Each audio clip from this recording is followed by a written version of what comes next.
Hello and welcome, Aquarius, to your July 2023 horoscope.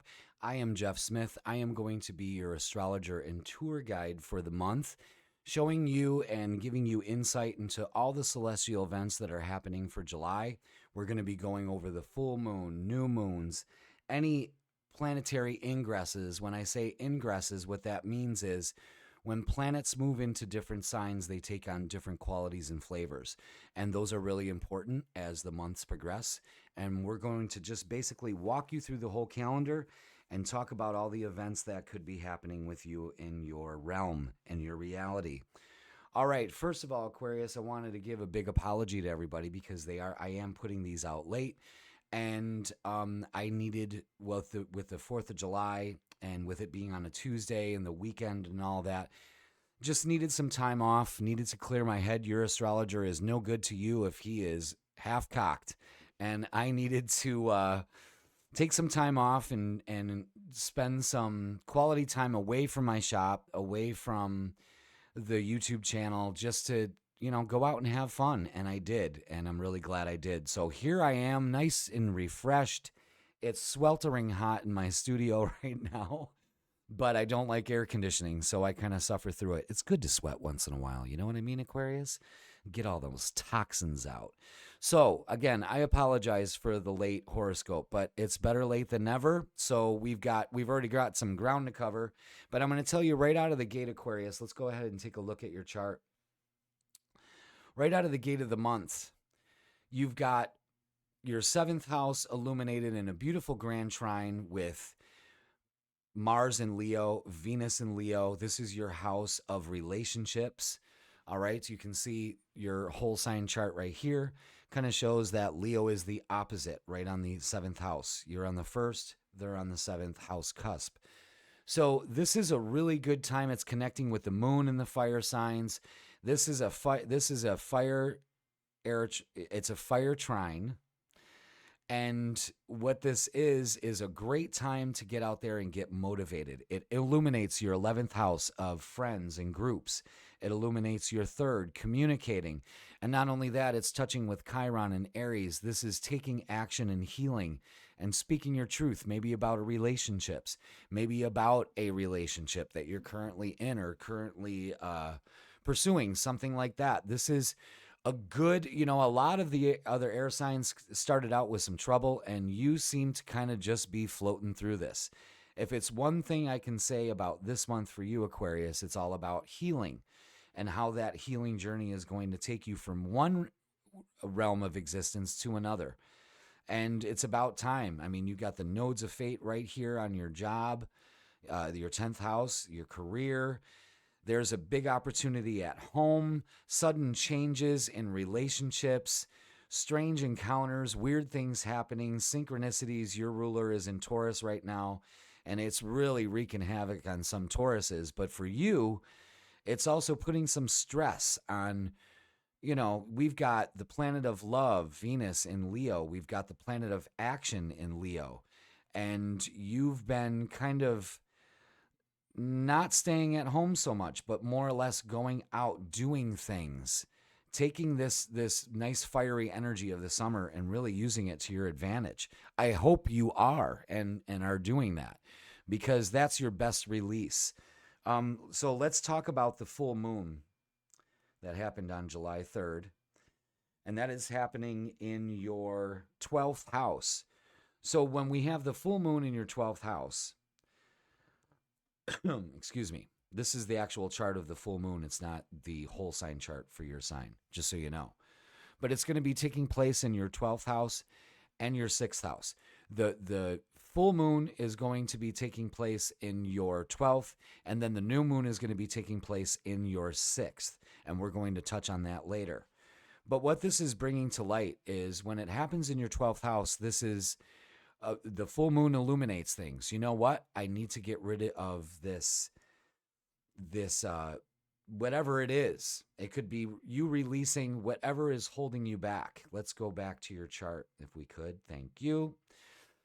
So this is happening in your 12th house, and it's all about your subconscious. It's all about your fears. It's all about the things that you keep hidden. And now that the full moon has illuminated that, what you want to do is start clearing out. This is a great time to release.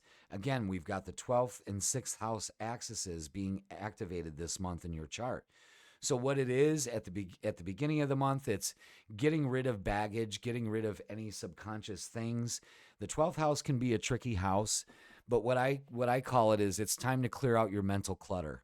And that's exactly what you do. You take care of that, and you finally release whatever it is that you need to let go. Okay? And then as we move through that week, it's kind of smooth sailing. You know, it like I said, for Aquarius, it seems to be working very well. For other signs, it's not. But then on the 10th of July, we've got your planet of action moving into the sign of Virgo. So we've got that fire energy. Now it's kind of going into an earth tone. Now the wheels are rolling. But they need to have a clear and concise map and trajectory on where they're going. They're just going to run out of gas. So that's the way you could look at that energy for yourself, is that now I need to take feet on the ground action, okay? And then as we progress through the week, Friday on July 14th, there's a wonderful sextile to the sun with your ruler Uranus. Uranus. Okay, whatever. Yeah, okay. Yeah, like I said, I could easily stop the video and start over, but I'm not. So there's a little blooper for you. But the sun is making a great, beautiful, lucky aspect to your ruler, Uranus.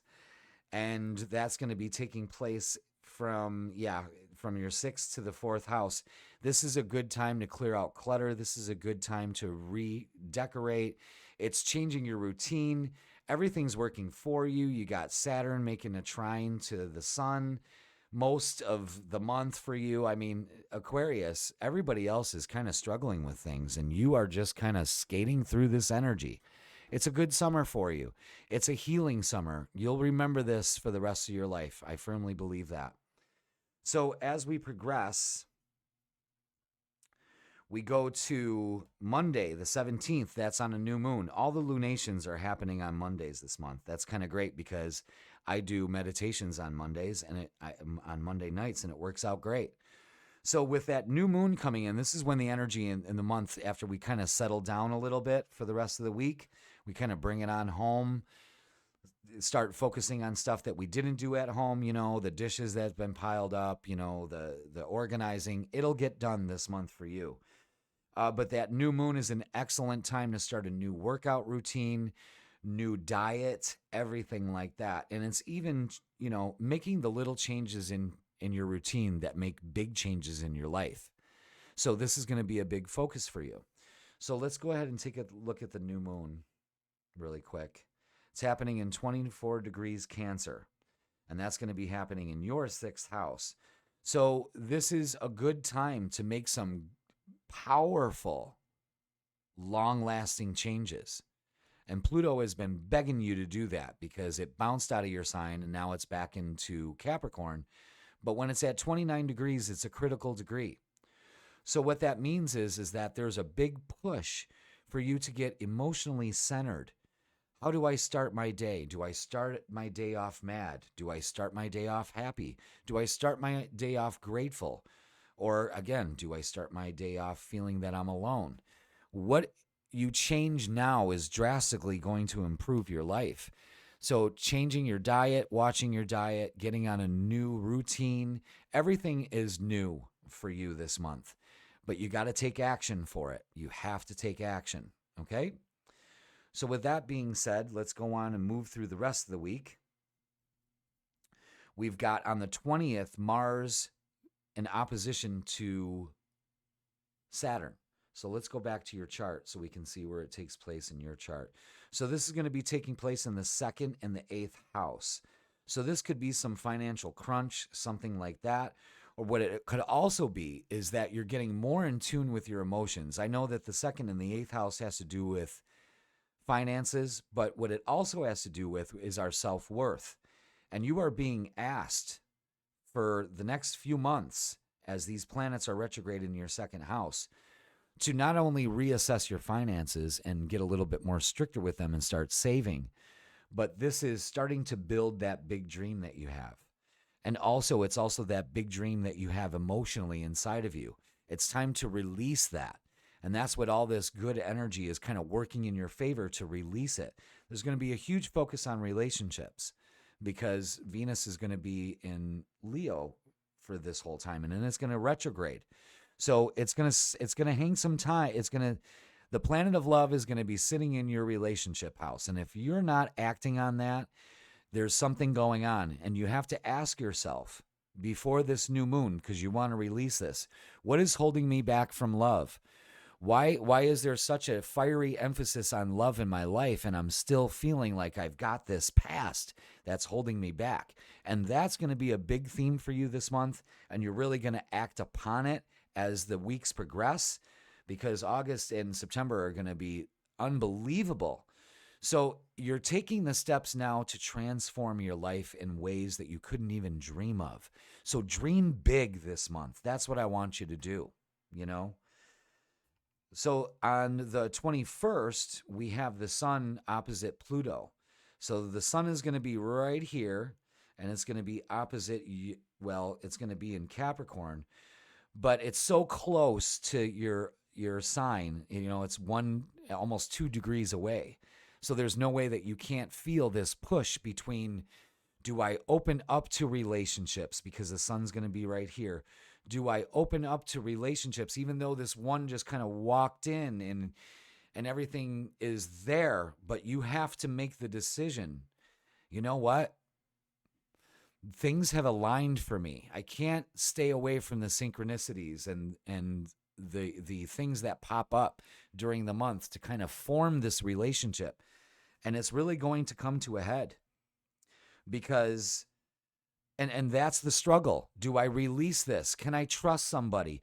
Am I able to really pursue this in a grounded sense?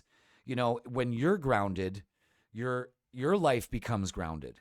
So it's beckoning you for this change, and then relationships all of a sudden take a focus about the 17th through all the way to the 22nd. And then on the 22nd, the sun moves into Leo, so it's moving into your solar 7th house. There's a huge focus on relationships here, Aquarius. And then on the same day, Venus goes retrograde. The last thing you want to do during a Venus retrograde is take anyone from your past. Don't believe their bullshit. Don't believe their hype. That is a big indicator. What it's called for is to reassess. What do I need in a relationship? And and is it right in front of me and I'm not paying attention to it? Or maybe I'm overlooking the fact that there's a relationship possibility right here and I'm still not comfortable with it. But I think as the month moves towards the end, I think you're going to be in a much more stable place for you to make that decision. And I hope it's for the highest and the best for you. That's all I can hope for, you know? On the 23rd, however, Mercury, the planet of communication, squares off with Uranus, your ruler. So there may be some communication difficulties here. So you'll want to wait. If you want to express anything, if you want to propose or express how you truly feel with somebody, I would wait till probably the 27th. That's when Mercury makes a conjunction in your 7th house to Venus. So we've got all this energy taking place in your 7th house. We have the sun and Mercury both moving into that sign. So far, once Mars moves out, you're going to have 3 planets in that sign focusing on relationships. Venus, is this the relationship that I want to commit to? Can I tell myself that I can commit to this relationship? And then you've got, the sun illuminating all this beautiful love energy. And then you've got Mercury moving into your 7th house. And I think at the end of the month, I think you're really going to express how you feel in a concrete way. And you're going to move forward. There's relationship focus big time. But you have to be in it to win it. You know what I mean? You can't lead people on. You can't lead yourself on either. You have to see it for what it is. If it's right in front of you, I say take it. And then on the 31st, we're going to close out the month with the moon moving into your sign. The 31st, that's actually my birthday. So who knows? Love to have some fun with an Aquarius. That'd be great. That'd be really great. Because Leos and Aquariuses, yes, they are opposite signs, but opposites attract. So Aquarius, you could be having a fire sign jumping into your life, and there's nothing better than that. Spontaneity, fun, lots of romance. Just, if it feels right to you, go for it. Nothing's holding you back except you this month. And once you realize that and change your routine and get rid of the mental clutter, you open yourself up to wonderful possibilities. There is also a huge focus on your career here. You're making moves, money moves. And that's the best kind of moves. You know what I mean? So enjoy this month. I'm telling you, this is a record-breaking month for you. It's fantastic. It's a great month for Leos, and it's a great month for Aquariuses. It's you just looking at it from two different opposite ends of the spectrum. But hopefully those energies come together and mingle, and you're going to have one hell of a summer. Aquarius, get ready. Again, I apologize for being late, but, sometimes you got to do you, boo, and I had to do that for a couple days. But I'm here. I'm strong. I'm ready to rock. Your astrologer, Jeff Smith. Thank you so much. Like, share, comment, and subscribe. Do all that stuff to get the algorithm working in our favor, of course, because we love bringing you this material. And Aquarius, I hope you have a great month. Open up to love. Don't shut yourself down. All right? We'll see you in August. Bye.